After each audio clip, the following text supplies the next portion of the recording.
Boa noite, pessoal. Peraí que a gente vai fazer funcionar aqui.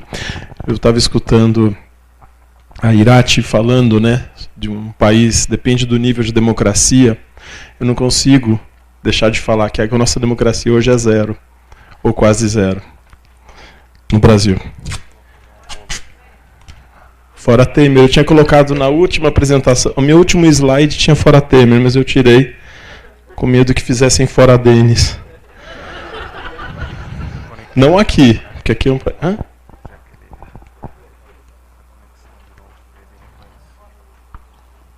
Agora acho que...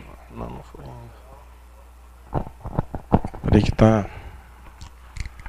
Agora vai.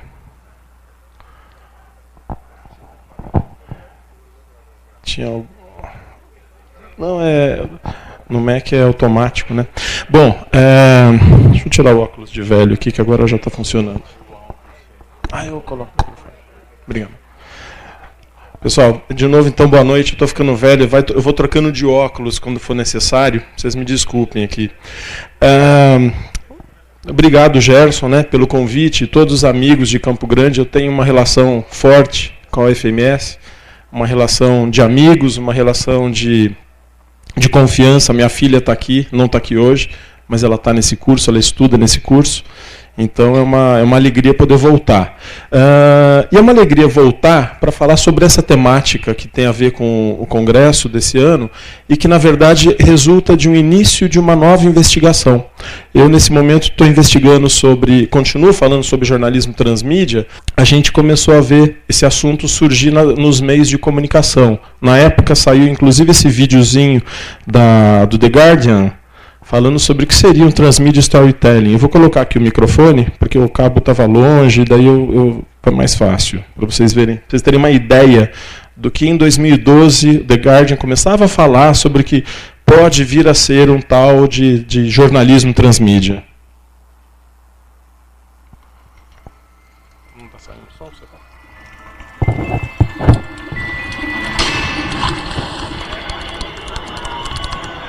Um clipezinho.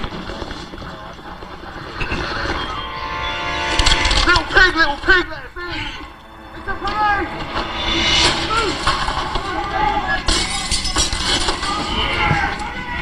The third little pig is now being taken into custody, so the spotlight is once again shone on the grey area of homeowners' rights to protect their properties. This isn't right. The three little pigs are the victims. You blew down 2 houses. Forgot what you did. But the pigs went too far. You've got every right to defend your property. Chinny chin chins up, fellas. Freeing someone alive hardly constitutes reason. Somebody's going to break the law and do that. You can't protect yourself in your own home. A man's home is his castle. If someone tried to blow my house down, I'd do the same. I knew the wolf. There's no way you could have blown down those houses. He had asthma. The wolf had asthma. So what's the truth about the two houses being blown down? Inside job. There's no reason why those 2 houses, one made from straw, the other from wood, should have collapsed. Not even a healthy wolf's huff and puff could bring them down. The 3 little pigs have confessed to conspiring to commit insurance fraud, framing the wolf in an attempt to cover their tracks. Their motive was financial, as they struggled to keep up with their mortgage repayments. Guilty. And empathize on. I'm behind on my payments too. How could this have happened? I've lost everything.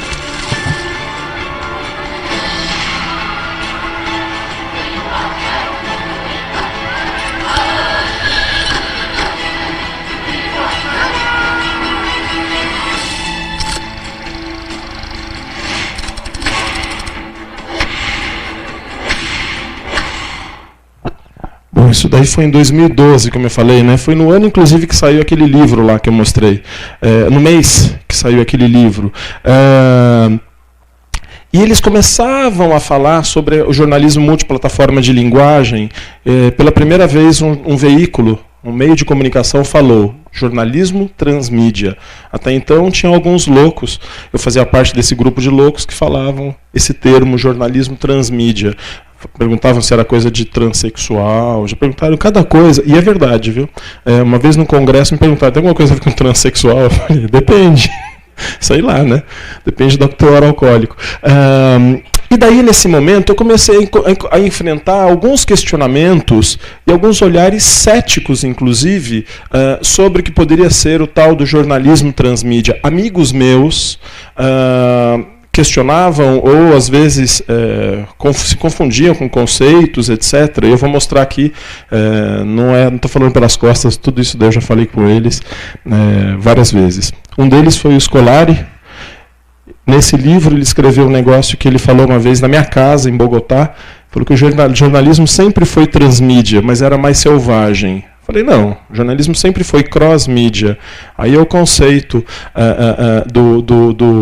da Agenda 7, esse é o conceito do cross-mídia, o mesmo discurso sendo transmitido em vários meios. O transmídia são discursos distintos, isso não é jornalismo. Antes fosse, mas nunca foi. Ou deveria ter sido sempre. Um outro é um grande amigo meu, aliás, amigo do Gerson também, amigo de Campo Grande, que é o João Canavilhas, que é um pouco de ceticismo. Esse livro aí, tanto eu falei com ele que quem organizou o livro fui eu. E ele publicou nesse livro falando que a narrativa transmídia não se aplica a todos os gêneros jornalísticos. Ele estava certo nesse momento. Super certo. Mas conversando com ele sobre esse texto, ele me fala que ele não acreditava muito na narrativa transmídia. Então, aí é o ceticismo. Ele queria ver o que ia acontecer. É um perfil dele mesmo, e na época a gente enfrentou algumas coisas sobre isso. E a gente começou a conviver, quando eu falo, não sou eu e o meu ego, não sou argentino. A gente começou a conviver as pessoas que pesquisavam sobre isso, sobre narrativa transmídia, né, com algumas realidades, com alguns desenvolvimentos nos meios de comunicação que mostravam possibilidades relacionadas ao jornalismo transmídia. O primeiro deles é esse daqui, alguém já deve ter visto, algumas pessoas já devem ter visto. É uma reportagem muito legal, feita pela Folha de São Paulo. Eu fiquei... nisso, eu sou fã da Folha. Só nisso. Nesse trabalho que eles estão fazendo. Né? Amanhã a gente vai ter 2 pessoas da Folha aqui. Foda-se. Eu vou falar para eles isso. Mídia golpista do cacete. Bom, mas essa reportagem, além do texto, né, e de uma primeira foto na entrada, eles têm um texto, eles têm uma infografia super rica, eles têm esse tipo de imagem, que com a luz não dá para ver, mas tem esse tipo de imagem, fotografia riquíssima, compondo essa matéria. Eles têm isso daqui, que aqui está congelado, porque eu dei print na tela, mas nesse momento aqui, é a primeira reportagem feita no Brasil, quando você entra, a foto vira vídeo. Algo que a gente vai ver mais adiante, nessa minha apresentação. Né? A gente tem um videogame, um videojuego, né? Um videogame que nos mostra o que é essa usina de Belo Monte. Isso daí foi o primeiro passo do transmídia. Então, conversando agora há pouco, eu posso só jogar esse videogame, que esse videogame me tem uma narrativa do começo ao fim. Eu não preciso fazer as outras coisas, nem ler texto, nem ver infografia. É tudo separado. Essa é a diferença do hipermídia ou multimídia para o transmídia.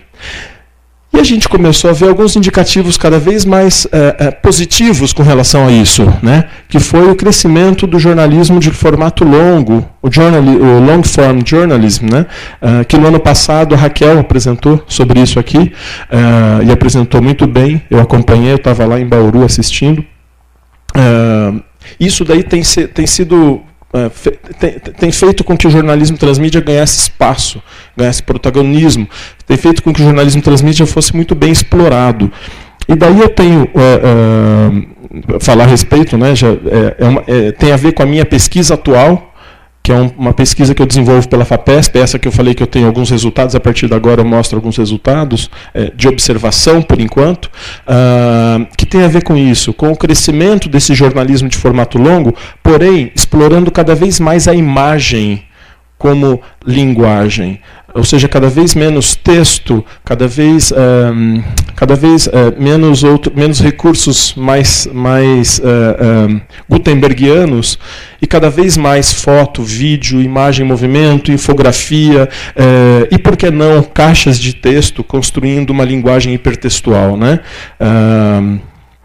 Isso daqui é uma reportagem, uma das últimas feitas pela Folha, por aquele ponto da Folha que eu gosto, né, que é Floresta Sem Fim, que eles exploram muito bem a questão da imagem, imagens como essa, que eu acho maravilhosas. Fazia tempo que eu não via isso no jornalismo, muito tempo. Isso daqui é um vídeo, é a formiguinha, ela começa a sair desse um cupim, eu não sei o que é, isso daqui é foto, mas fotos super ricas, e essa é a reportagem que eu acho que fecha esse meu primeiro olhar do que está acontecendo para a minha pesquisa. É uma reportagem feita por um norte-americano e um brasileiro. Ela é feita no New York Times, o brasileiro é o Sérgio Peçanha, ele é designer, e ele desenvolveu essa reportagem junto com John, sei lá o quê, que estou sem meu óculos aqui, peraí, tá foda aqui, tá difícil aqui. John Mulang, pelo que eu estou vendo, Hulang, sei lá o que é. Huang, tá, nem com óculos está indo. E ele conta uma história. Como foi o olhar, o que ele viu na Síria, o que ele conseguiu ver na Síria. E essa reportagem, ela não tem textos em forma de parágrafos. Ela tem uma narração que vai construindo uma legenda enquanto ele vai falando, só que você vai navegando com o scroll bar. Você vai baixando o mouse e vai aparecendo um monte de coisa. Por exemplo, isso que vocês estão vendo aqui, isso daqui na verdade é um vídeo. Está vendo a legenda aparecendo? É o áudio. Se você não tem áudio, você vai lendo. Ele vai contando a história e vão aparecendo várias fotos. Várias fotos. Super rico essa reportagem, extremamente rica. Extremamente nova. Acabou de sair, junho de 2016. Coincidentemente, eu já tinha tido o projeto aprovado pela FAPESP. Então, e eu tenho uma reunião marcada com ele em dezembro, já tinha nesse projeto, foi uma sorte, assim, coisa do destino mesmo. Eu devia ter jogado na loteria, ao invés de ter feito isso, que eu tinha me dado bem. E as fotos com uma extrema qualidade, vídeos com uma extrema riqueza, isso daqui, infografias, só tem isso na matéria, infografia, texto, foto, vídeo e um texto complementando essa reportagem. Daí você fala assim, mas ficou superficial. Não ficou. Eu convido vocês a ver. Porque eu dei print em algumas fotos, mas são várias as fotos que vão aparecendo. É maravilhosa essa reportagem. Maravilhosa. Eu tinha colocado um vídeo aqui, eu fiz um vídeo no QuickTime, mas tirei porque ia acabar estourando o meu tempo, tal, mas depois, se vocês quiserem, eu acho que está nesse computador ainda. Só que isso daí, pessoal, eu não sei se é suficiente. É suficiente para agora, para esse momento que nós estamos vivendo. Mas como eu falei, eu tenho uma filha de 6 anos. Ela vai querer ver isso?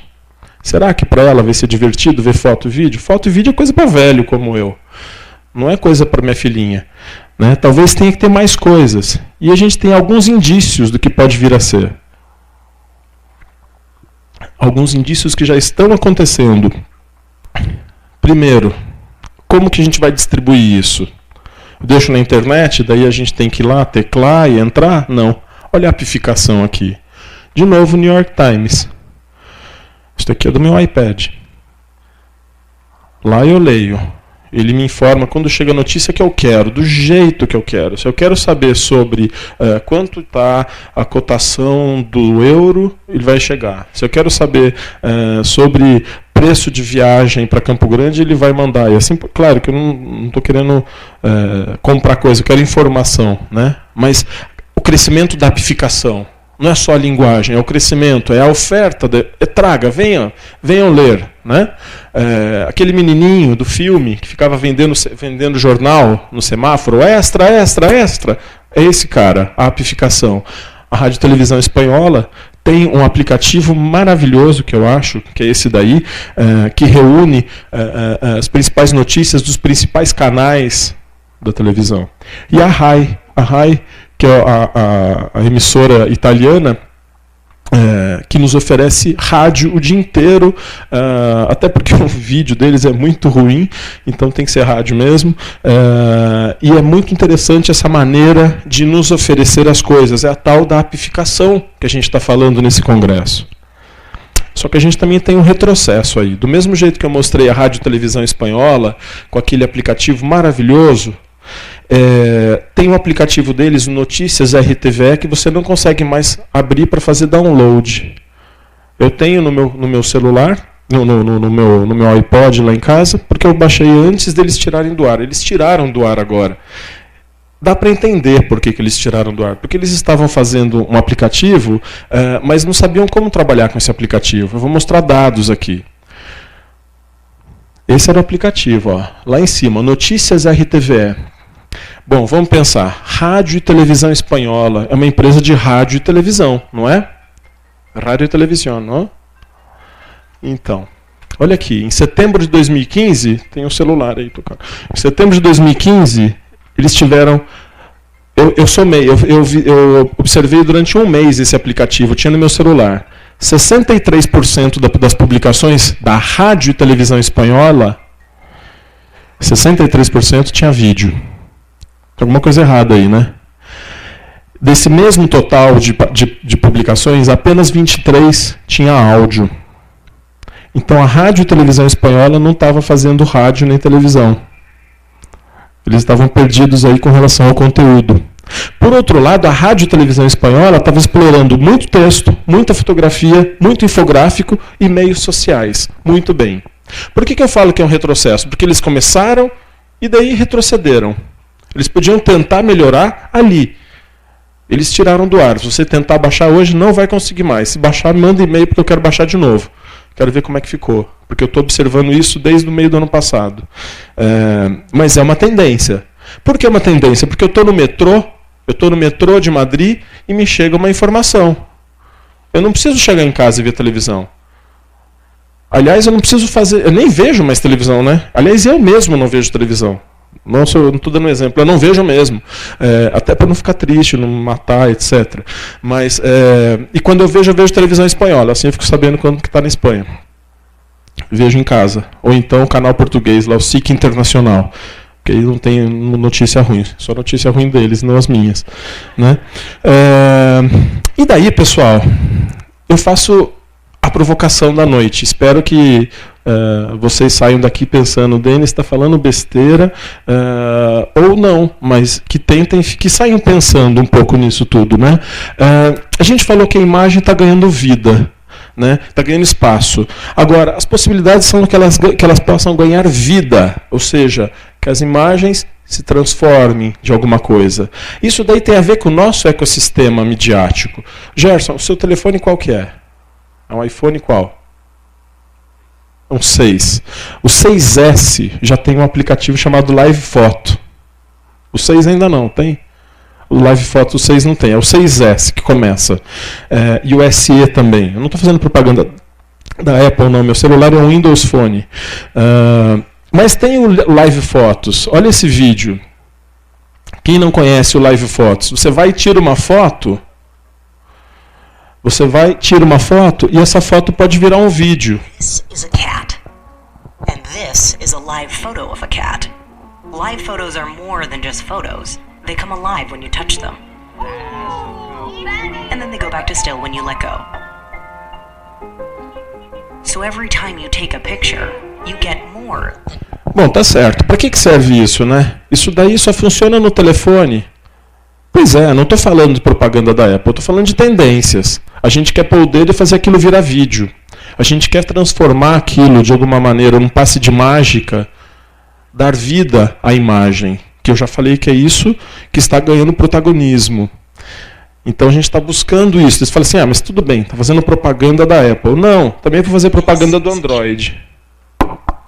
Com esse aplicativo aqui, ó, Câmera MX. Se quem tem Android pode baixar isso. Eu vou colocar já. Aqui, ó. Agora tem.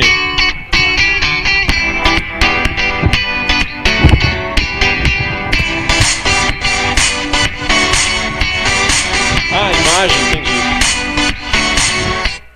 Bom, esse aplicativo, que não tem, agora entendi, a imagem não tem áudio. Mas nem sei se o áudio é tão importante naquele momento, com aquele jeito. Não sei, vamos experimentar, né? O advogado do diabo, vamos tentar descobrir aqui as coisas. Seja como for, é uma construção de uma narrativa que, do estático, ele vira dinâmico. É o sonho de todas as pessoas que começavam a tirar foto e queriam fazer vídeo. Talvez por isso inventaram o cinema. Né? Queriam fazer a foto ter movimento. Eu estou numa fase de foto agora. Eu não quero ter movimento de nada. Por isso que eu estou engordando. Porque quero, né, cada vez menos movimento, cada vez mais guardando as coisas aqui.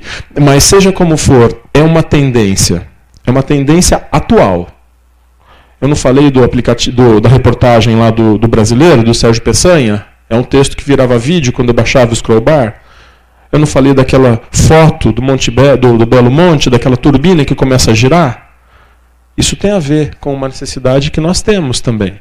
Nós como sociedade, eu não quero, vocês não querem, mas a sociedade como um todo, que é muito mais do que essa sala, tem esse interesse. Agora, para onde a gente vai? Porque eu estou falando em alguma coisa que é uma tendência agora. Para onde a gente vai? Aqui eu não tenho resposta, tem provocações. Para onde a gente vai? Como será a relação entre o usuário e o conteúdo? No futuro próximo, quais serão os nossos limites? Alguém tem ideia? Quais serão os nossos limites? Eu não tenho a mínima ideia. Mas eu imagino que possa ser algo assim. Por exemplo, vocês conhecem jornalismo imersivo? Noni de la Peña is using video game technology to tell stories in an entirely new way.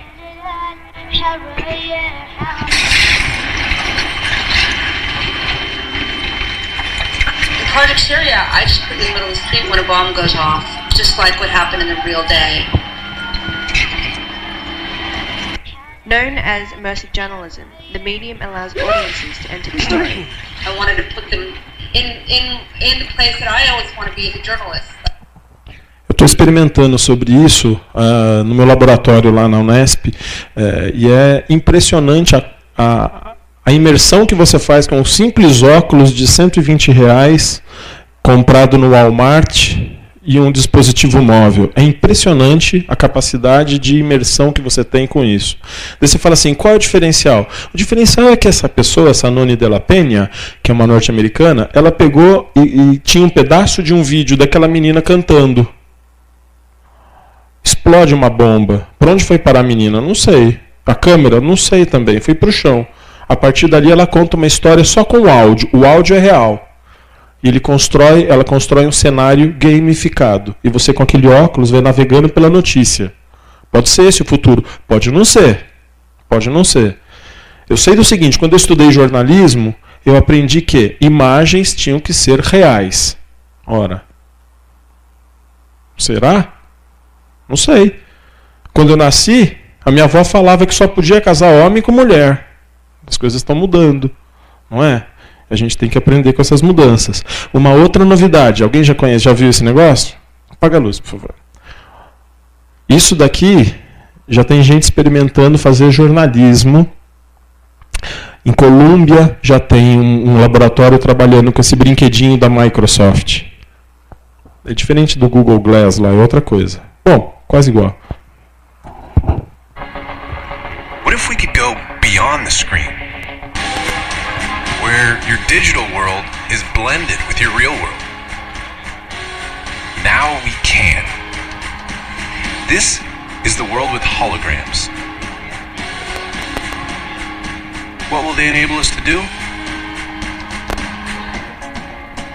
New ways to visualize our work. I have an idea for the fuel tank. New ways to share ideas with each other. How are things going your end? I just put the images in OneDrive. Perfect. More immersive ways to play.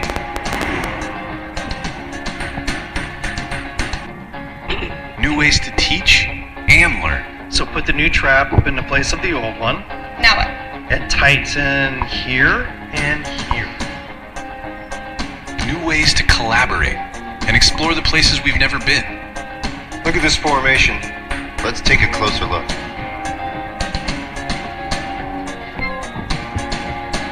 And new ways to create the things we imagine.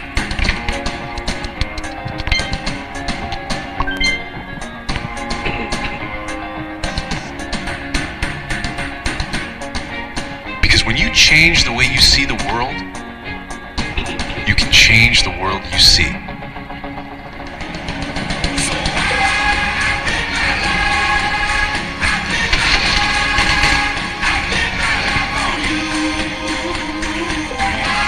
This is Microsoft HoloLens.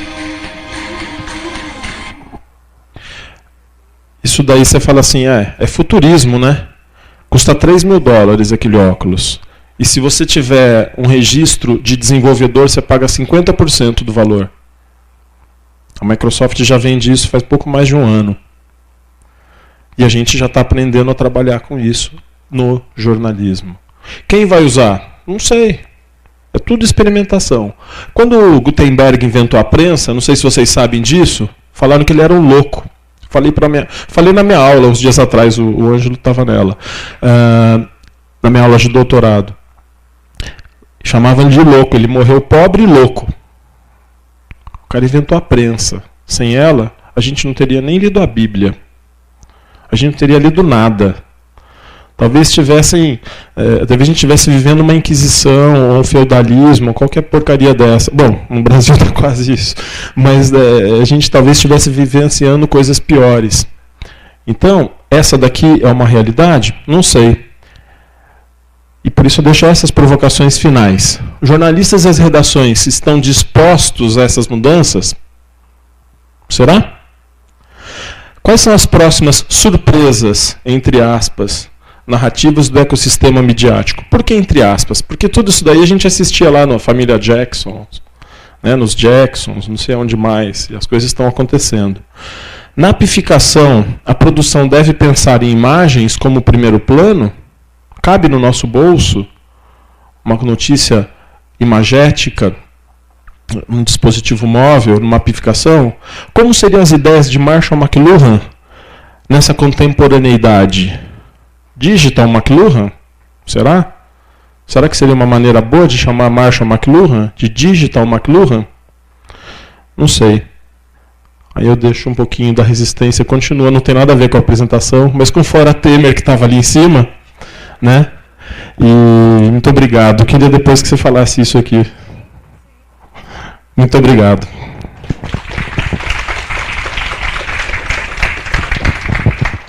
Fala aí. Como é que fala aquilo? Es que ricasco. E o que quer dizer? Obrigado, muito obrigado. Muito obrigado, sim. Sabias tu vasco? Não, foi no Google Tradutor. Ah. Tá ouvindo? Tudo errado.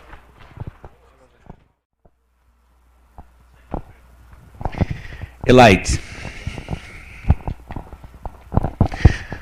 A professora Elaide é uma nossa colega da Universidade Federal do Pará. Mais uma vez, Elaide, muito obrigado pela tua presença, pela tua participação aqui. Eu que agradeço. Boa noite, gente. Agradeço o carinho, uma alegria estar aqui participando no evento do Gerson, que a gente sempre brinca, né, Gerson? Mas é um evento que é de todos nós e um evento sempre de muito sucesso. A programação está brilhante, os convidados extremamente interessantes. E as apresentações aqui, né, acredito eu, Denis, que cumpriram o seu papel de provocar, viu? Eu já venho acompanhando o teu trabalho há um certo tempo, né, até porque eu também pesquiso jornalismo transmídia, né, parto da sistematização que o Jenkins faz das características, dos conceitos-chave de narrativa transmídia. Ele trabalha com 10 conceitos base e tento identificá-los no jornalismo e tento ver o que tem no entorno, né, saindo muito disso. Então, faz parte do meu projeto de pesquisa, vejo de que forma o jornalismo vem se apropriando dos aspectos dessa narrativa e de que forma ele vai se reconfigurando. Inclusive, o teu livro já passou pelo nosso grupo, já foi discutido, né, pelos alunos. E a gente, eu estou trazendo, inclusive, alguns questionamentos que o grupo pediu para que eu trouxesse para ti. Tá? A gente percebe, e tu deixaste isso muito claro aqui, né, que no início da tua pesquisa, o teu foco foi muito em cima da linguagem, né? E o Canavilhas vem trabalhando com a questão dos gêneros, né? O jornalismo transmídia não é para todo e qualquer formato, não é para todo e qualquer gênero jornalístico, e ele ressalta a questão da reportagem, que ele coloca como um gênero possível, né? E uma coisa que nos intrigou nas nossas discussões é, enquanto que no campo do entretenimento, na ficção, a narrativa transmídia, ela independe, ela cresce, mas ela independe das redes, da internet, porque ela pode estar em várias plataformas, né, tendo como sua marca principal a participação ativa do usuário. Como ficaria, essa é uma das perguntas que eu tenho para te fazer, o jornalismo em si? Ou seja, o jornalismo transmídia, ele depende da internet? Né? Porque na ficção a gente sabe que A narrativa se desdobra em várias franquias, né, em vários suportes. Ela está no quadrinho, ela está no seriado, mas e no jornalismo? Depende da internet para sobreviver? Essa é a primeira. Okay. Vamos lá. Obrigado pela pergunta e pelas que virão, que com certeza serão deliciosas, né? Eu concordo com o que o João falou, a questão da reportagem. Na verdade, eu concordava desde o começo, tanto que naquele livro lá que você falou, tem um capítulo que é sobre reportagem, né? Porque é difícil você fazer jornalismo factual, um hard news, pensando numa construção transmídia, até porque não dá nem tempo, né, de fazer isso. Com relação à questão da dependência da internet, vamos lá. Não é uma dependência, é uma tendência e que, na verdade, está passando por todas as outras áreas do jornalismo e talvez todas as outras áreas da comunicação mesmo, né? Se a gente passar na ficção, tá lá. Se você não fizer uma série pensando no Netflix, você está ferrado. E Netflix está na internet e assim por diante. Mas não é necessário, não é obrigatório depender só da internet. Ela em algum momento talvez faça parte da nossa vida, mas ela não é assim. Assim, se você não usar a internet, se não tiver as coisas na internet, você não vai funcionar. Eu vou dar um exemplo no documentário, um documentário feito pelo Fernando Irigaray, um amigo meu, um argentino, que no ano passado esteve aqui. Ele fez um documentário, chamava-se Tras los Passos del Hombre Bestia, em Rosário, na Argentina. E ele tinha na internet apenas os vídeos, umas historinhas que eram comics, na verdade. Eram comics, era mentira, era gozação, né? Que era o Marcelo Coleman, que era era um detetive que estava atrás desse filme, El Hombre Bestia. Foi o primeiro filme produzido na cidade de Rosário, na Argentina. A única coisa que estava na internet era isso. E tinha também tinha uma sequência de jogos que você entrava na internet a partir daquele código, aquele keyword, sabe? Aquele códigozinho que você passava e abria a página. Só isso. O resto, ele tinha a crônica sendo publicada no jornal impresso da cidade, ele tinha projeção de videomap numas paredes na cidade de Rosário, ele tinha distribuição de cartões, ele tinha teatro tentando construir uma parte da história, reconstruir uma parte da história, ou seja, ele tinha uma construção transmídia em diversidade de plataformas físicas e não plataformas de linguagem. Isso pode ser feito numa reportagem jornalística. Isso demanda muito mais trabalho, com certeza. Talvez não seja tão necessário, porque não vai chegar tão longe. Se você tiver uma diversidade de linguagem dentro da internet, você consegue chegar muito mais longe, o alcance da sua notícia vai ser muito maior. Por exemplo, eu estou te contando isso, talvez você soubesse disso, mas se você não soube não é porque você é desinformado, é porque você não foi para Rosário, lá na Argentina, para ver isso. E eu só soube porque ele me chamou e eu fui lá ver. Senão também não teria ficado sabendo, né? Então, você tem essa limitação espacial. Já o próprio Fernando, se você pegar um outro documentário que ele tem, chama-se Mulheres em Venta, é transmídia, mas é transmídia totalmente multiplataforma de linguagem. Está tudo na internet, você vai ver tudo o que aconteceu lá. Então você tem muito mais alcance. Agora, não é uma exigência, não é obrigatório. Do mesmo jeito que não é obrigatório você publicar notícias na internet. Você pode publicar no jornal. Aquele jornal que a Irati mostrou, né, do São Remo, né? Lá na USP, ao lado da USP. Aquele jornal eu nunca vi na minha vida. A Unesp tem um jornal lá que é o Voz de Niceia. O Marcos deve conhecer, deve ter trabalhado lá. O Ângelo está lá há 30 anos fazendo isso, né? Esse jornalzinho, que é igual aquele lá, você não vê em lugar nenhum. Só tem ele físico. Mas se tivesse na internet, talvez a gente tivesse visto. Não sei se eu te respondi, né? É meio confuso, né? Isso aí. Posso fazer mais um? Por mim, o Gerson que manda. Ou eu devo passar para os outros. Pegando no carona, tá? Só mais uma. A gente percebe que nas pesquisas existe, enfim, o jornalismo transmídia é um conceito em construção, como você falou, há muito ceticismo nas apresentações, em congressos, as pessoas questionam muito sobre isso. Parece mais do que uma tendência, talvez uma moda para outras pessoas, enfim. E aí a gente percebe que há uma preocupação de muitos pesquisadores em caracterizar esse jornalismo transmídia, né?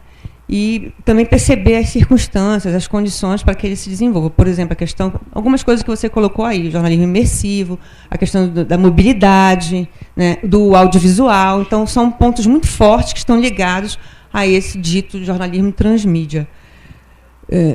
Eu te pergunto, já existe, pelo menos assim, no que tu já vens pesquisando, algum conceito amarrado de jornalismo transmídia? Porque o que a gente percebe é um conceito que está em construção, tem essas caracterizações, mas o conceito mesmo, eu percebo como uma coisa em construção, inclusive é um dos desafios do nosso grupo.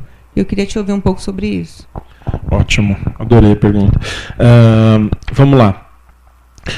A questão de jornalismo, do transmídia ser moda, né? Você falou isso, eu me lembro que em 2012 eu fui num congresso em Málaga, eu fui dar uma conferência lá em Málaga, na Espanha, e foi muito engraçado, eu tinha acabado de publicar esse livro, Jornalismo Transmídia, publiquei na Espanha, ele nunca foi publicado em outro país, ele foi publicado pela Fragua, que é uma editora madrilenha, na verdade ela fica dentro da Complutense, inclusive, e daí, naquele momento, eu cheguei num congresso para falar sobre documentário, não tinha nada a ver com jornalismo transmídia, e não era documentário transmídia, eu estava falando sobre o Kiko Goifman, que é um brasileiro que tem vários documentários loucos, nem veio ao caso aqui, mas é sacanagem pura, inclusive, meio pornô, e é documentário. E daí, todo mundo que ia apresentar lá falava, não, porque eu estou falando não sei o que, transmídia, e não sei o que, transmídia, e papapá, e transmídia. E eu estava ao lado de um amigo meu, um professor da Autônoma, o Lorenzo Vilches. E daí eu falei, Lorenzo, que cara, engraçado, né? Tudo é transmídia.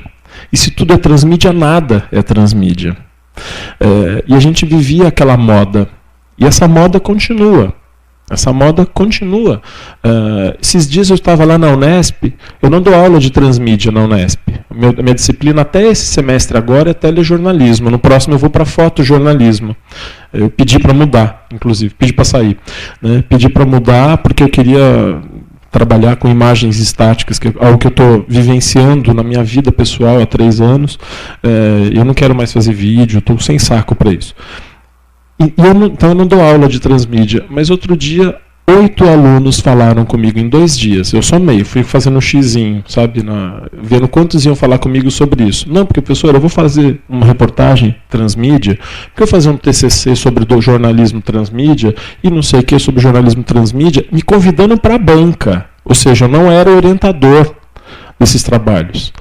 E a maioria nem era transmídia. Não tinha nada de transmídia naqueles trabalhos. Mas é a moda. Eu tenho que falar que eu sou transmídia. Porque eu vou ganhar ponto, porque eu vou ficar bonito na fita, meu. Né?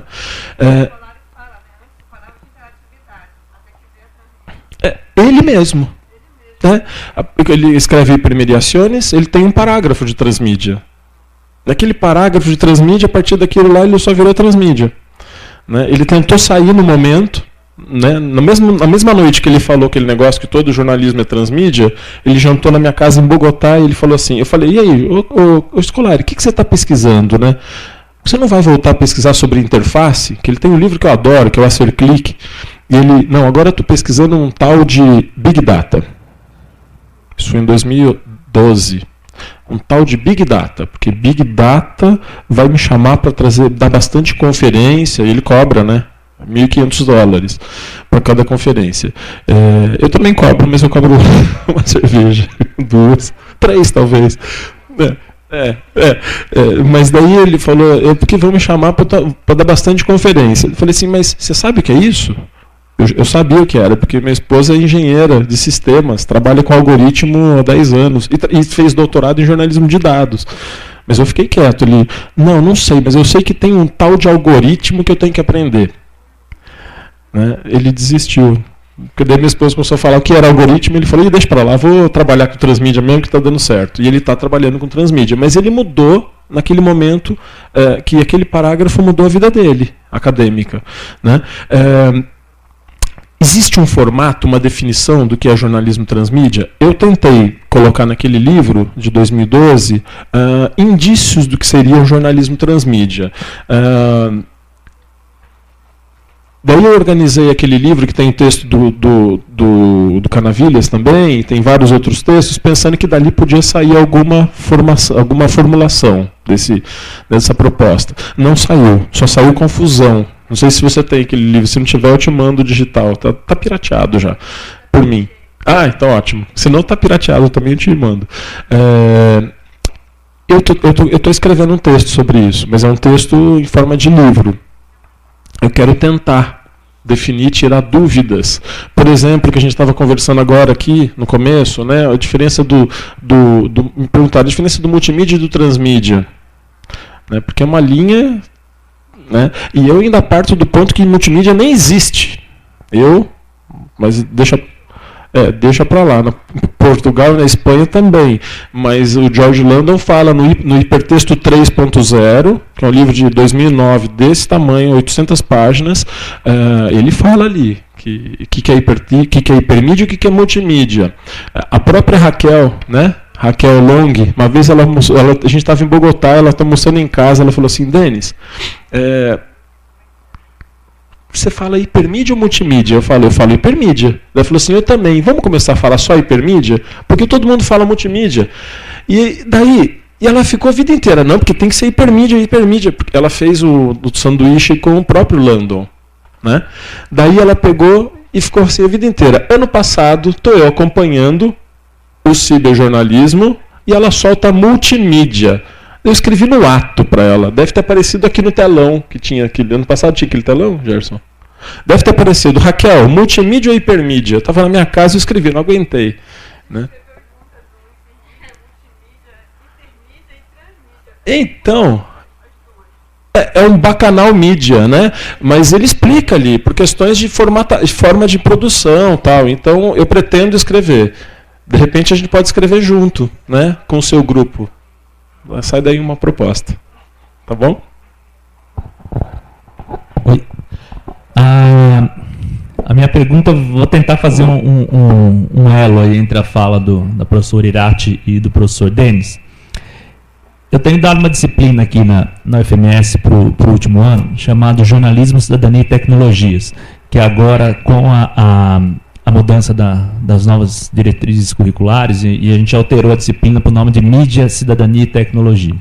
Faz mais sentido. E nessa disciplina eu trabalho algumas concepções trazidas aqui pela professora Irati, né, da crise da esfera pública clássica habermasiana em tempos de internet, enfim, coisas que o próprio Habermas chegou a refletir, né, na fase mais recente da produção intelectual dele. E o que o Denis coloca na apresentação dele, né, essas relações de realidade expandida, realidade virtual, que o jornalismo tem se aprimorado, aliás, vai ser o tema, né, da conferência do professor John Pavlik na sexta-feira, vai tocar bastante nesses assuntos, são signos do que os autores denominam de pós-modernidade. Hoje, a professora Irati me contava um pouco dessa experiência que ela relatou. Hoje, durante o dia, ela me contava um pouco dessa experiência que ela relatou, que ela teve na Universidade de São Paulo com a comunidade São Remo.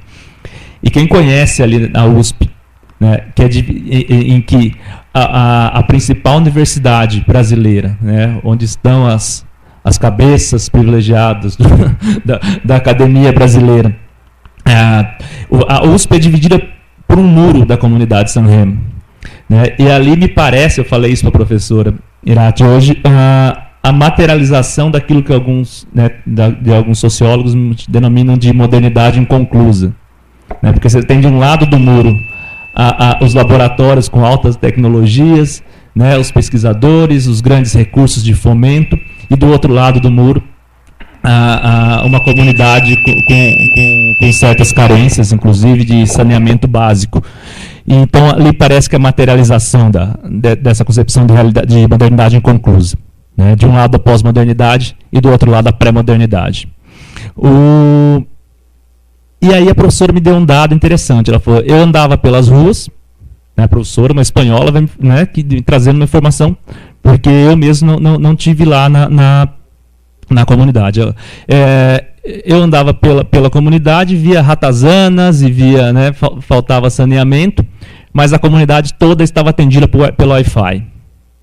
E é outro signo da modernidade inconclusa. O acesso à tecnologia, né, que são modernas, mas não acesso a outras concepções de fundo que fazem parte da vida em modernidade. Então, me assusta um pouco, e eu acho que a fala do Denis foi muito provocadora mesmo, essas tendências, né, do jornalismo em realidade expandida, em realidade virtual, que eu acho que as pessoas vão ter acesso, de fato, a isso. Né? As pessoas na comunidade de San Remo têm acesso ao telefone celular e têm acesso à internet, têm acesso ao Wi-Fi. Mas eles não têm acesso, muitas vezes, à educação formal, não têm acesso. Então, como lidar com o jornalismo, que é uma voz presente na esfera pública, tradicional, num cenário de modernidade inconclusa num país como o nosso?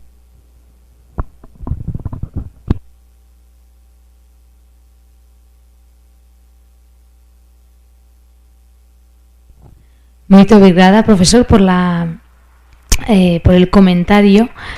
Bueno, solo decir que sí es interesante lo que planteas con lo de, bueno, en San Remo a mí eso me impactó, ¿verdad? En las partes bajas de la favela no había saneamiento y bueno, andar por ahí además no era muy gustoso, pero había wifi en todo la comunidad.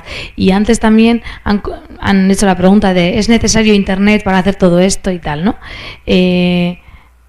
Claro, internet de por sí también hablaba, Gorka el otro día me comentaba la fragmentación de internet, etcétera, que no está en manos de todo. A mí veo esto también y me da una cosa como de miedo, ¿no? Quizás porque ahora justamente vengo más de proyectos sociales y como lo básico de la media, como la radio, ¿no? Algo que igual a alguien le parece como algo súper antiguo ya, ¿no? La radio, bueno, pues ayuda en la cohesión, ayuda en la identidad y entonces ayuda a la igualdad, ¿no? De las democracias, etcétera. O sea, como que hay unos pilares básicos que están incompletos, pero ya queremos ir al tejado y ver qué tipo de piedra estamos poniendo, porque esta es más llamativa, porque esta nos da, no sé, nos parece que da más calor, pero tal. Pero bueno, ¿qué importa que dé más calor si no hay nadie viviendo dentro, ¿no? O sea, quiero decir, un poco como metáfora, me parecía muy interesante esa reflexión. Le voy a pasar el micrófono a Denis, seguro que él tiene una respuesta, pero bueno, me ha gustado esa reflexión porque ha estimulado también en mí el pensar que por qué me daba miedo. Ahora creo que lo entiendo. Bom, vamos lá, Marcos. Sua pergunta também é provocadora. É assim, como é fazer jornalismo pensando em todas essas tecnologias num país que você não tem saneamento básico? É uma merda, né? É difícil demais você pensar em fazer jornalismo para todos. Mas jornalismo digital, mas também é difícil você pensar em fazer jornalismo impresso para todos, num país onde o analfabetismo funcional é muito alto. Você sabe ler, mas você não sabe o que significa o que você leu, né? Então, o problema, claro, é menor, mas também existe. Você tem internet, a internet está chegando para todos, tal.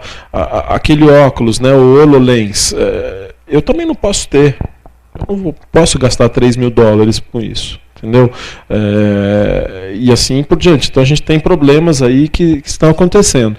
Agora, eu vejo a questão do uso da tecnologia para um processo comunicacional cidadão algo inevitável.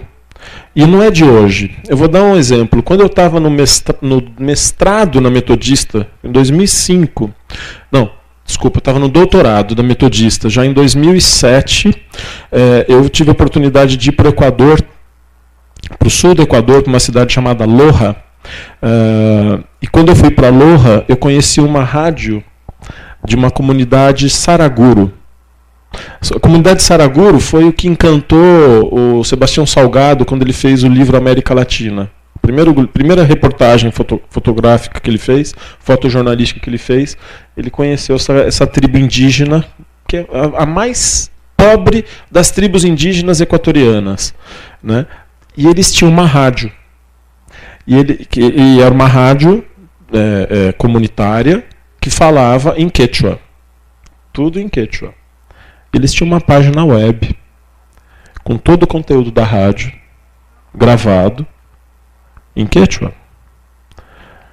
Para que servia aquela página web? Se você estava numa tribo indígena pobre, num país pobre, que agora voltou a ser pobre porque o petróleo baixou, mas que no momento ele chegou a melhorar, agora piorou. Em 2007, eu não estou falando hoje, 2016, quase 2017, são 10 anos disso. Eles faziam processos comunicacionais, limitados, mas faziam. Eles tinham um computador em cada pedaço da aldeia, né, assim, distante, porque não é uma aldeia só, são várias micro-aldeias, né, e eles faziam transmissão via antena de rádio, não sei qual era a tecnologia que eles usavam. Era limitado, mas de alguma maneira estava servindo para alguma coisa. Talvez, que aí já olhando para a bola de cristal, não tem uma resposta sólida porque a sua pergunta, mas eu acho que vai chegar um momento em que a gente vai ter esses telefones conectados na mão de mais gente. Eu acabei de desenvolver um projeto de pesquisa muito parecido com esse, que envolvia Bauru. Daí fui em Santiago de Compostela, Covilhã e onde mais? E Rosário, na Argentina. Era um projeto do Universal. Eu fiz em 1 ano e meio, porque o CNPq cortou as bolsas de iniciação científica, e eu quase fui para o Chile no meio do ano, em definitivo, quase que eu pedi demissão da Unesp, porque é difícil viver num país golpista, mas daí eu decidi ficar, e vou ficar lá. Mas eu já tinha tudo certo para ir para o Chile. Daí eu terminei essa minha pesquisa, e essa minha pesquisa era produção de vídeo documental, veja bem, não é produção de documentários, produção de vídeos documentais por telefones celulares pelas comunidades, né, de baixa renda, de baixa oportunidade. E ficou um material muito interessante. A começar que eles sabiam toda a tecnologia necessária, e tinham nessas comunidades a tecnologia necessária. Só que eles não estão nem aí para a nossa linguagem, e eles não estão nem aí para a nossa agenda jornalística. O que a gente acha que é importante para eles é outra coisa. Eu vou te mandar o relatório de pesquisa. Não publiquei ainda porque está em processo final de... Não, já foi aprovado até. Podia ter publicado. Vou te mandar. Mas já mostra uma tendência pequena, mas que o problema da brecha digital que a gente tanto fala, né, não é tão grande como parece. Eu vou te mandar depois. Tá bom? Boa noite, sou o professor Rodrigo Cunha, sou lá da Universidade Federal de Pernambuco. Apesar de ser jornalista também, eu também trabalho com as disciplinas e a minha pesquisa basicamente com design. Então, sempre envolvendo design gráfico, design digital. E a fala do professor Denis me interessou bastante pela questão de trabalharmos igualmente sobre a questão de formatos e de apresentações visuais para a notícia. E é uma coisa que a gente concorda bastante, eu faço coro, que ele diz que cada vez mais a notícia está se tornando mais visual. Eu creio que assim, a gente já chegou no estágio assim, bastante avançado em relação a isso. Que a notícia ela cada vez mais está valorizando a questão da imagem, isso desde, vamos dizer, o USA Today, por exemplo, em 84, ele foi um dos primeiros jornais a ser impressos totalmente coloridos, sob influência dos meios audiovisuais. A partir dessa concorrência acabou sendo influenciado e nós chegamos até a níveis mais, digamos assim, níveis máximos de jornais que colocam nuvens de tags, já com uma coisa que já não funciona tão bem no impresso. Tanto que durante a fala de várias apresentações aqui de exemplos de reportagens, me remeteu muito, por exemplo, ao caso do Snowfall do New York Times, que você tem um trabalho de um jornalista só escrevendo a matéria e uma equipe de 30 pessoas que são designers, editores de animação, de 3D, pesquisadores, jornalistas de dados, né? Então envolvendo toda uma série de uma equipe toda envolvendo com a questão visual e uma pessoa para escrever o texto. E toda uma reportagem baseada em dados, né? Até porque não tinha testemunhas durante o momento que aconteceu o Snowfall. Então eu abri vários exemplos aqui de reportagens que depois a gente vai mostrar e compartilhar algumas coisas aí.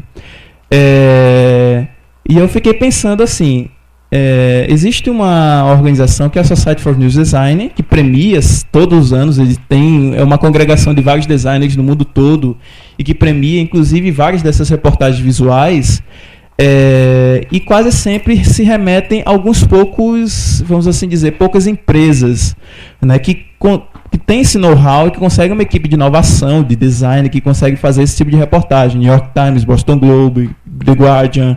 Do Brasil você tem exemplos da Folha de São Paulo, que o próprio Denis mostrou, da Batalha do Belo Monte, enfim.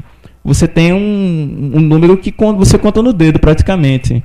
E certa vez eu estava conversando com o pessoal da ciência da computação, até por trabalhar muito com essa área que é bastante interdisciplinar. Ele falou assim, caramba, é muito trabalho para você fazer um material desses, então não se sabe até qual fôlego que se tem de uma redação para você fazer uma reportagem desse tipo, né? Você envolve principalmente muito tempo, que é algo que para o jornalismo, principalmente se você vai trabalhar com factual, é bastante difícil de você trabalhar com reportagens muito visuais, assim, muito, que exige uma carga máxima disso. E além disso, você vai ter que ter pessoas especializadas, né? Você não vai ter só um jornalista que vai estar dando conta disso. Você vai ter que ter um designer, um programador, um editor em 3D e tal. A minha dúvida, na verdade, até mais é uma provocação, é se realmente será que esse tipo vai vingar mesmo desse tipo de reportagem, que alguns chamavam de snowfallização do jornalismo, ou de reportagens verticais multimídia, se realmente isso não é uma moda passageira, até por conta dessa limitação mesmo de tempo, de trabalho que se tem para produzir esse tipo de material, e se de repente ela pode virar de repente uma ferramenta que facilite justamente esse trabalho, agilize, que pelo contrário pode trazer até o problema de se padronizar visualmente algum tipo esses tipos de materiais. E outra questão mesmo, eu acho que como se a gente for acompanhar principalmente os relatórios, que cada vez mais as pessoas acessam notícias pelos móveis, o quão difícil é visualizar esse tipo de material em móvel, né? Eu vou citar um exemplo assim, que até, não sei se o Denis sabe, ele mostrou até exemplos muito semelhantes, que o New York Times, por exemplo, criou a realidade virtual na qual você pode assistir vídeo reportagens em 360, que é simplesmente, no lançamento desse material, eles distribuíram aquele Google Cardboard, que na verdade é um óculos de papelão com 2 lentes, né? Na qual se distribuiu junto com o jornal, é um meio barato, né? Bastante barato de produção, em vez de você gastar os 3 mil dólares para comprar um óculos, um HoloLens. E você acoplava o celular nesse óculos, e aí você visualizava essas reportagens. Então acho que é uma maneira até de você tornar mais acessível esse tipo de tecnologia. Pode ser justamente um caminho que se tem a seguir para você produzir novos formatos e novas visualizações. Mas, por exemplo, o próprio Snowfall, o quão difícil que é, por exemplo, você visualizar numa pequena tela de celular. E muitas vezes nem funciona totalmente a funcionalidade. Belo Monte é a mesma coisa. Muitas vezes você vai ter uma fotografia que vira uma imagem, aquilo feito em HTML5, mas que pode travar, por exemplo, num dispositivo com pouca memória. Então são esses pequenos problemas assim que a gente tem, sim, numa realidade em que cada vez mais as pessoas acessam pelo celular, por uma pequena tela. Qual o desafio que a gente tem de criar essas visualizações, essas narrativas, para que caiba nessa tela? Né? Digamos que é um big data, como o próprio citou, em small screens. Né? Como é que vai ser esse desafio aí para frente?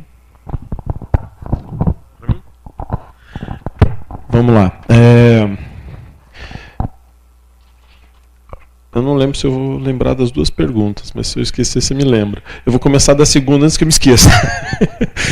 Com relação à linguagem, né, Rodrigo? Quando você fala sobre... lembrei já da primeira. Vou começar da primeira, vai. Você fala se isso daí está se transformando, se vai se transformar mesmo, tal, em alguma coisa que uma tendência, se vai ser só isso que vai acontecer e tal, talvez exista uma plataforma para produzir e tal, e será que isso vai ser uma tendência? Bom, eu acho sim, se você pensar a disciplina que o Marcos Paulo está falando, que trabalha aqui na universidade, pensar numa tendência que a gente tem vivenciado de uma participação cidadã na construção da informação, não da notícia, né? Eu acho que se o jornalista continuar querendo fazer notícia de 2, 3 parágrafos, ele vai perder emprego, entendeu? A gente vai ter que voltar, na minha opinião, a fazer o que a gente fazia antes de chegar rádio, televisão, que é aquela coisa que foi, né, a gente tem 24 horas no dia. Então, se a gente tem tantas notícias para falar no dia, a gente tem que diminuir o tamanho delas. Né? Antes disso, o jornalismo ele tinha muito mais profundidade, tinha muito mais demora também para fazer mais tempo, etc. Então, o jornalismo ele, na minha opinião, ele não só vai crescer nesse sentido, como já está crescendo. Você pega notícias bobas, em todos os sentidos, inclusive de simplicidade e tal, mas boba porque ela é boba, mal feita, principalmente para justificar o golpe e tal, e sempre tem ali alguma coisa de dados. Se você olhar, está ali. No UOL, naquele UOL que eu acho legal da Folha ali, né? Então está sempre buscando mais informações e mais informações para contextualizar, para construir, para justificar aquela informação. Então acho que isso daí é uma tendência. Vai ser só isso? Talvez não. Talvez seja um outro formato que a gente não tem nem ideia do que vai acontecer. Agora, isso daí já é uma tendência e já tem possibilidades de você fazer isso com baixo custo. Eu concordo, você pega os exemplos, né, do Snow lá, quando foi feito, tal, era um jornalista e 30 pessoas produzindo. Tem um projeto repórter da rua, de um cara da Universidade Estadual do Rio Grande do Norte, Mossoró, que é o Esdras Marquesão, cara super gente boa, cara. É uma equipe de 3 pessoas, ele faz tudo isso aí, ó. Ele usa ReadMag. ReadMag é um aplicativo grátis e você constrói esse mesmo formato de linguagem com navegação horizontal e vertical, inserção de vídeo, etc. Também tem o Creatavist, que é uma outra possibilidade que, assim, tem suas limitações tecnológicas? Claro que tem, né? Pega um bom design de programação, ele vai falar assim, isso daí é horrível. Mas é uma possibilidade. Então as coisas estão se caminhando para isso. Agora, bom, quando isso daí vai para um dispositivo celular, aí ferrou, não funciona mesmo, né? Agora, talvez funcione em pouco tempo, num curto espaço de tempo. Eu vou dar um exemplo. Em 2001, 2002, eu trabalhei num portal do UOL. Dentro do UOL tinha um portal de notícias que chamava-se WebVentry. Era de esportes de aventura. Eu era repórter lá, no Vale do Paraíba, em São José dos Campos, ali aquela região de onde eu sou. Esse portal, nesse WebVentry, parece que ele ainda existe, mas não está mais no UOL, sei lá. Naquela época, para você colocar uma foto, tinha que ser uma foto pequena, horrorosa, e olha, torcia para alguém ver, porque a internet não possibilitava isso. Estou falando em 2001. Naquela época, vídeo, esquece vídeo, meu amigo. Sabe quanto demora? Eu já fiz esse experimento. Coloquei um vídeo em QuickTime, 7 segundos de duração. Eu peguei e comecei a fazer download, porque não tinha tecnologia streaming, que você baixa, que é o YouTube, né? Quando você está assistindo, você está baixando. Para eu assistir 7 segundos na internet da minha casa, que era de escada, eu demorava 8 minutos para esperar o vídeo baixar. Então você não usava isso. E hoje? Entendeu? As coisas estão mudando. Em 2001, quando teve o 11 de setembro, o UOL fez uma simulação das Torres Gêmeas lá, do ataque, de 3 segundos em flash. Que flash nem existe mais. Eu vou abrir Prezi aqui, essa porcaria pergunta, você vai usar o Prezi, tem que atualizar, eles já estão me proibindo usar Prezi nesse computador. O seu também já vai acontecer isso logo logo. Então, eu acho que em algum momento a gente vai ter conteúdo que possa ser aberto em qualquer celular, ou com um celular que possa abrir qualquer conteúdo daqueles que estão existindo por aí. Eu imagino. Mas eu acho que é uma questão de tempo. A gente está no momento de borbulha. Eu já falei isso em sala de aula, no doutorado. Na minha opinião, a gente está vivenciando nesse momento uma transformação quase tão grave e forte, profunda, que Gutenberg. Na minha opinião, mais grave que a própria... Oi? Mas acabou, né? Falei muito. Mais grave que a própria internet. Bom, que o Gerson tocou, perdi aqui. Não, daqui a pouco eu vou começar a comentar aqui que quando eu comecei a usar a internet, eu ligava o computador à meia-noite e ficava a madrugada toda carregando uma imagem. Nos bate-papo lá, né? Ah, não. Tinha também. Você precisa conhecer o Primeira Notícia. Hoje vocês aqui, né? Claro. E as matérias curtas, multimídia, transmídia, enfim, como queira. Professor Silvio. E aí nós encerramos porque nós estamos no limite do tempo aí também. Eu falo muito. E você fala muito. Denis, quando você falou na... Bom, primeiro meu nome é Silvio, né? Sou professor de fotojornalismo aqui, estou afastado para doutoramento lá em Florianópolis. E uma das coisas que me levou a querer, enfim, pensar no meu projeto de doutorado, era um pouco disso que vai dar no live foto do iPhone, né? Mas esse uso que já é antigo, lá década de 60, né? A Varda vai fazer alguns trabalhos documentais, juntando a fotografia e o vídeo, né? E eu sempre ficava pensando nesse entre que existe, nesse espaço que o pessoal chama de cinemagraph hoje, que é próximo disso, né? E quais as possibilidades que a gente teria de trabalhar no jornalismo, pensando num fotojornalismo que sempre se quer indicial, que se quer realista, né? E ficava pensando, pô, esse negócio cabe, né? Até que ponto dá para fazer isso? Esse negócio já cai para ficção. E aí, agora, coisa de uns 3 meses atrás, eu leio um artigo que vai se discutir dessa passagem, né, da fotografia do indicial para algo que eles estão chamando de ficcional. Bom, eu não sei se eu vou tanto para o ficcional, tá? Não é uma palavra que me agrada tanto, mas eu vou pensar em algo mais, como o Flúcia vai falar, em codificação, em simbólico. E quando tu traz esses exemplos, né, seja de uma holografia, seja de uma imagem sintética, ou mesmo dessas imagens que eu não sei se é foto, se é vídeo, não sei nem se importa se é foto, se é vídeo. Eu sou um que discute que, para mim, acho que a imagem técnica entre a fotografia e o vídeo abrange isso de uma forma talvez mais interessante do que você ficar categorizando hoje em dia isso, né? Mas eu fico pensando nesses aplicativos para jornalismo hoje, né, com esses tipos de imagens, elas têm, não sei se estou pensando em voz alta aqui contigo, talvez, né, um tipo de narrativa onde a gente vai mais para o simbólico e para aquilo que é similar, para o icônico, através do sensorial, será? Esquecendo essa possibilidade de, ou essa necessidade de objetividade da imagem.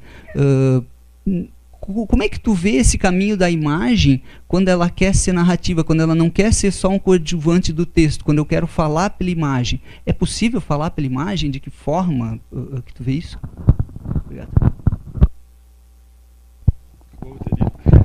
Vou ter que cortar a voz dele, porque vou censurar, vou cortar. Não, só para... nós tivemos aí, ao longo da coisa, 48 pessoas acompanhando nosso congresso pelo YouTube. Muito bom, de graça, né? Porque o YouTube é de graça, isso é bom. Eu vou tentar ser rápido, eu juro. Bom, eu acho que a gente está vivenciando um limbo, Silvio.